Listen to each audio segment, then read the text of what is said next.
Дуслар, бүгін җимга, димәк, район газетасының яңа номері дөнья күрде. Сезне анда нинди яңалыклар көтә? Әйдәгез барлап китик.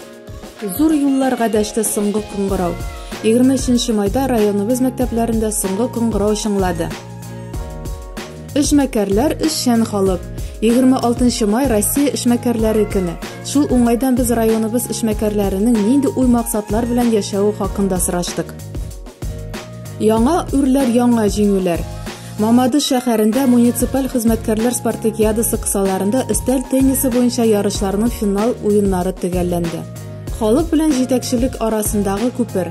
Узган атнада территориаль иҗтимагый үзидарә көне билгеләп үтелде. Тамчыкай юбилеен билгеләп узды.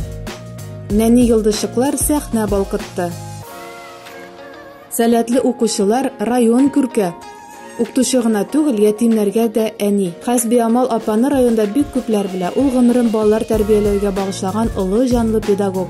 Интернат мәктәптә озак еллар эшләү дәверендә ул никадәр ятимнәргә әни булган изге күңелле кеше. Әлеге мәкалә аның хакында барачак. Әлеге һәм башка бик күп материалларны бары тик Маяк газетасыннан гына укып белә аласыз.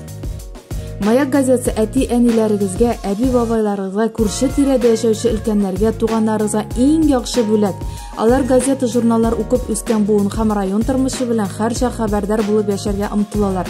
Барыгызны да язылу бүләк ит акциясенә кушылып, якыннарыгызны сөендерергә чакырабыз. Шулай ук предприятие оешмалар да үз ветераннарын Маяк газетасына язылу бүләк итеп шатландыра алалар.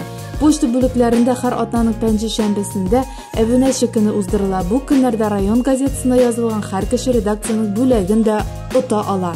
Рәхим итегез, Маякка язылыгыз, бергә булыйк, бердәм булыйк.